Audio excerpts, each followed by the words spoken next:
Tapsi, kung saan sila nakilala talaga, no? Buo-buo pa. Durog. Sarap kainin. Ayun ang importante ito.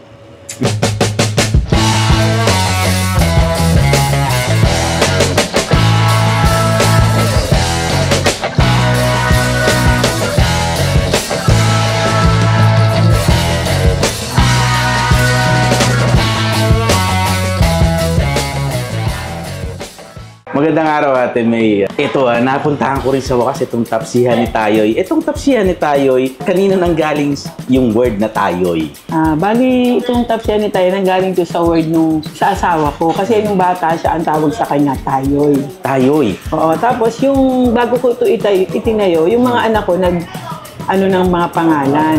Tapos sabi niya, 3 yung binigay, pero ito yung naanuhan ng DTI. Kumbaga, ito yung napili, tapsihan ni Tayoy. Ito po yung naaprobahan natin, Yes, no? yes. Ayan, ha? At kailan ba kayo nagsimula? Bali, nag-start kami November 2, 2018. Okay. Bali, sa totoo lang po, ilan lang po lang kami. Bali, kumbaga, nag-usap kami ng husband ko, magtayo kaya tayo ng tapsihan. Kasi medyo yung space, saka ano. Yun po, bali, nagtayo kami. Ang tauhan talaga lang namin, kami mag-asawa, saka 2 tao lang po. At ngayon po, Ate May, 2024 na, ilan ng taong meron Bali, kayo? 15 po. Biglang dumami, no? Opo. Nung nag-umpisa kayo, Ate, tapsi lang muna. Oo, tapsi lang po. Ang price pa nga nung 2018, 35, 40. Mura pa lang, no? Mura pa lang po. Pero, siyempre, tumatagal. Nagkaisip din kami na ba't di kaya nating dagdagan ng ulam? Kaya ganito na karami ngayon. Opo, kasi araw-araw, Ate. araw-araw. Ilan yan? Ilan ang... Bali, ang ulam po namin, nagseserve po kami ng 25 na ulam. Wow. Bukod po yung mga silog. Okay. Opo, bali po yung silog po talaga, nag-pandemic po. Talaga nung hindi pa nag-pandemic, talagang malakas po. Grabe yan. Silog, grabe talaga. Nag-pandemic, medyo siguro nabawasan. Pero yung ulam po talagang sa tanghali po, mabili po talaga ang mga ulam. Tapos pagdating ng gabi, mga silog po ang mabili, no? Silog. At ito, Ate May, dahil naging negosyo nyo ang pagkain na, ano ba, it runs in the blood na talaga nagluluto kayo? Opo, bali po yung sister ko, yung 2 kong kapatid, meron din silang mga nagluluto. Yung sister ko isa, meron po rin siyang restaurant, more on tapos catering. Kaya... Opo, magkaiba lang po kami. Yung po sa akin, Pilipino, kumbaga pang masa. Sa sister ko, pang talagang mga medyo high-end po. High-end naman. Opo. Sa araw-araw, Ate May, ano ang nagiging inspirasyon mo na ganito karaming ulam ang niluluto ng tapsihan ni Tayoy? Ang naging inspirasyon ko, unang-una, papasalamat ako sa kay Lord dahil binigyan niya kami, nakakatulong ako sa tao. Opo. Na at least, di ba, syempre po, pag sabi ko nga sa kanila, galingan yung pagluluto nyo kasi, syempre, mas masarap, mas maraming babalik dito sa Tayoy. Tapos yung serbisyo po. Opo. Yun po. Saka hindi naman po kami talaga yung sasabihin mo mataas, pang masa lang po talaga. Ayun ang kailangan ngayon natin, May, no? Opo. Kasi syempre, yung kita ng tao, kailangan binabudget. Saka napapansin ko, syempre, tumaas na yung mga bilihin. Imbis na magluluto, kumbaga, bibili na lang. Kasi mas mahal din ng mga gas, yung mga kumbaga, tipid din sa kanila. Ano sa mga pupunta rito, Ate May, na gustong dumayo, bumisita, no? Ano ang mga nire-recommend mong tikman nilang ulam? Ang nire-recommend ko po talaga, ang talagang number 1 po dito, yung tapsilog. Yung mga silog. Tapos po yung mga ulam namin, yung bicol, number 1, laing. Opo. Bulalo, beef caldereta, kopis, kare-kare. Ngayon po, nag-offer din po kami, miski naman nakakaraan, yung mga tray. Mga nag-order po sa amin, yung mga tray ng mga per tray po, per tray ng kare-kare, bicol. Nagsiserve na rin po kami noon pag nagpa-party. Tapos yung mga pansit bilao po, yan yung pansit bilao po, mabili rin po sa amin, lalo na pag mga bird. Yung mga may party, December, mga ganyan, may mga tapos yung mga pack lunch. Yun, nagse-serve po rin kami pag may nag-pop sa barangay, mga party. Tapos dito rin po, dito sa lugar namin sa Tapsihan ni Tayoy, Misa, nag-o-offer din po kami ng birthday. Mga birthday? Kaya lang po, yung birthday, tapos mga seminar, pinakaano po dito hanggang 40 katao lang po. 40 katao lang pwede mo po dito sa karinderya, no? Nag-close na lang po namin. Kasi yung birthday din po ng mga matanda, nagsiserve po kami. Nasabi mo yung mga party tray, Ate May, paano kanila makukontak? Ayun po, meron po kaming FB page. Tayo Tapsihan. Pwede po silang mag-text doon or i-message po kami. Okay. Meron po kaming, ang cellphone number po is nakalagay naman po doon 0917-8278796 or 0917-8355-453. Ayun. Mag-message lang po sila. Meron pa bang ibang branch ang Tapsihan ni Tayoy? Meron po kaming binuksan kasi last time po nagbukas kami sa Greenwoods po sa loob ng village. Bali mag-performance po siya ngayon. Okay. Okay naman po, Tapsihan ni Tayo sa Greenwoods naman po. Sa Yun po yung Greenwoods. second branch po namin. Okay. Dito po sa Pinagbuhatan, sa Pasig, ano po ang eksaktong address niyo? 172 MX Del Pilar Street, Tapsihan ni Tayo sa i-google lang po nila, makikita po nila yun. At kung gusto nilang bumisita dito, Ate May, anong oras sila pwedeng kumain? Ang oras po ng open namin is 7:30 hanggang 10:30 to 11. Ng gabi po yan, no? Everyday po bukas, Ate May. Everyday po. Huling tanong na lang, Ate May, no? Isa kayo sa mga successful business dito sa Pasig, no? Ano kaya ang may advice mo sa mga nanonood sa atin ngayon na, alam mo na, nangangarap din makapagtayo ng negosyo? Bali, ang maya-advise ko lang, magtiyaga lang po, hindi naman po nakukuha kaagad sa bilisan. Kaya kumbaga, mag-try, and then kahit maliit na puhunan lang po, ay lalago din po yun. Basta, maging masikap lang po tayo at mabait sa mga tao at makatulong po sa mga tao. Maraming salamat, Ate May. Okay, thank Mabuhay you po. ka. Tapsihan ni Tayoy, ang dami natin pagkain ngayon, Chef. Yes. Grabe, ilan lang ito sa mga tinitinda po dito sa Tapsihan ni Tayoy. At ayan nga, pinangalan kay Kuya, no? Yung itong tindahan na to, Chef. Karinderya na Tapsihan ni dito sa Tayoy. Pinagbuhatan na Pasig. Along ano to, Chef? MH Del Pilar Street. Yan. So malapit lang siya sa may barangay hall. ng Pinagbuhatan. Pinagbuhatan Pasig. At isa sa mga dinadayo, pinupuntahan po ng mga tao na matagal na dito sa industriya ng pagkain. Dahil dito nga, nagsimula sila sa taxi lang. Ngayon po, halos 20 to 25 Ulam. dishes every day ang niluluto po dito sa Tapsihan ni Dami, Tayoy. oh. May Bicol specialty po sila dito, mga laing, May Bopi Bicol sila. Express. At syempre, hindi na natin makakalimutan na i-orderin itong Tapsi, kung saan Yes. sila nakilala talaga, no? Ano na natin to, Chef? Tikman na natin. Kaagad to. Classic. Shop. Classic Tapsi.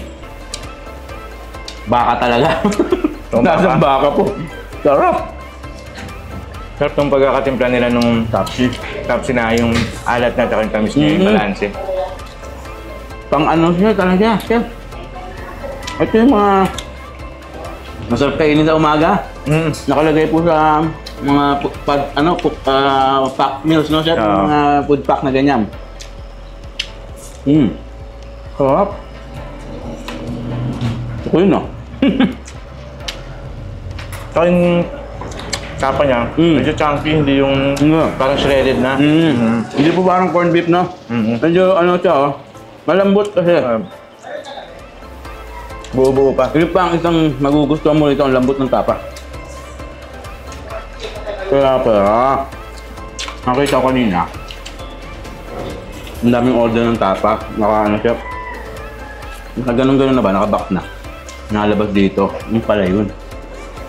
Masarap yung tapa, ha? Bicol Express. Ano natin?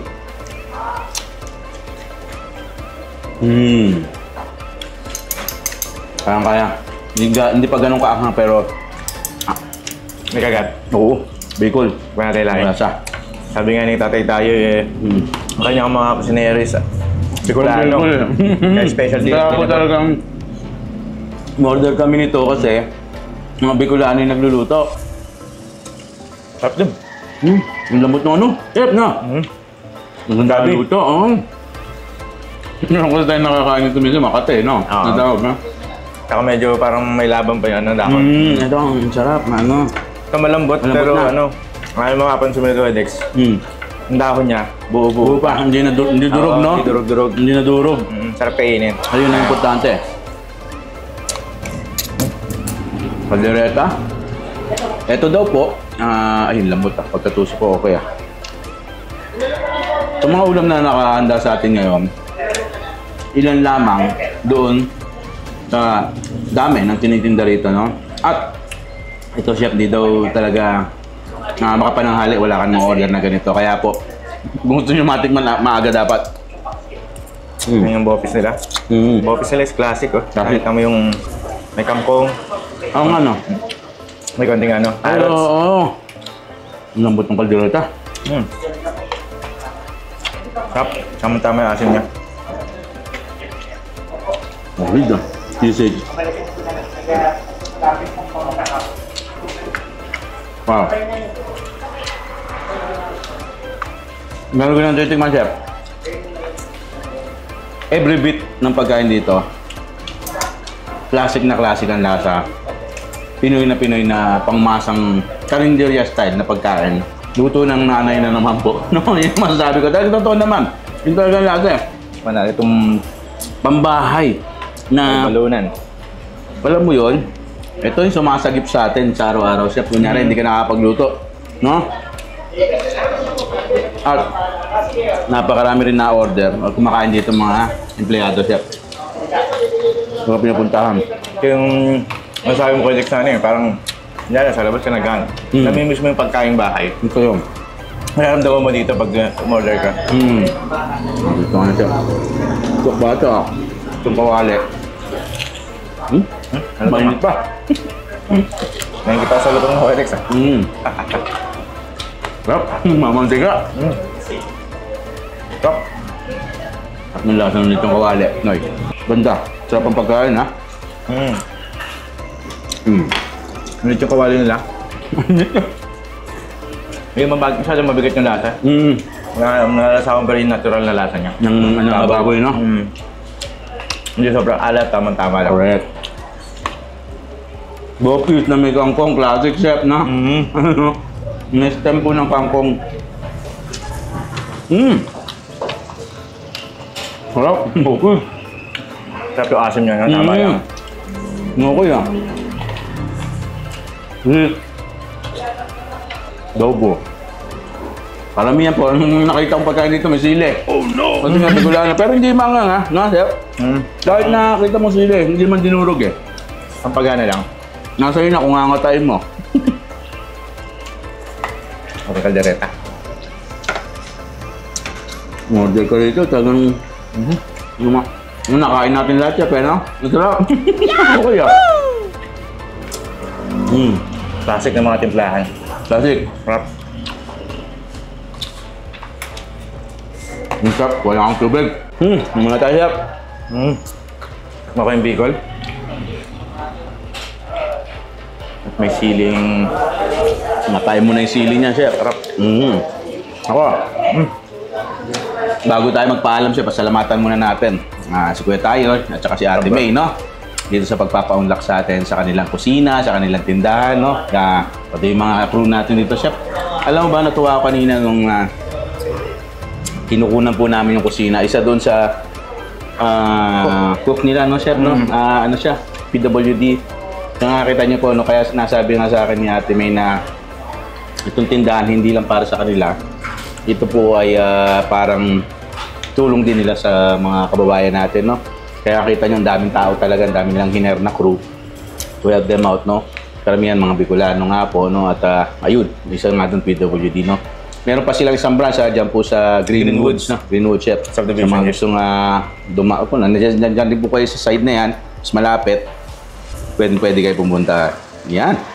Nako. Kapangaba. Maraming salamat po sa inyo lahat. Sana nagustuhan nyo yung mga pagkain na nakahain sa atin ngayon, no? At sana, we hope na mapuntahan nyo, madayo nyo po sila dito sa Pinagbuhatan o sa Pasig. Matikman nyo ang mga lutong ulam ng Tapsihan tayo, no? Yes. Mabuhay po kayong lahat. Ako po ang inyong lingkod, si Kuya Dex. Sama pa rin si Chef PJ. Yan, no? Pagmamahal para sa Tapsihan tayo. Bye-bye. Yes. Turismo Akainisol, Akainisol, tara na sumama ka na. Turismo Akainisol, Akainisol, hindi ka na mag-isa kasi kasama kita.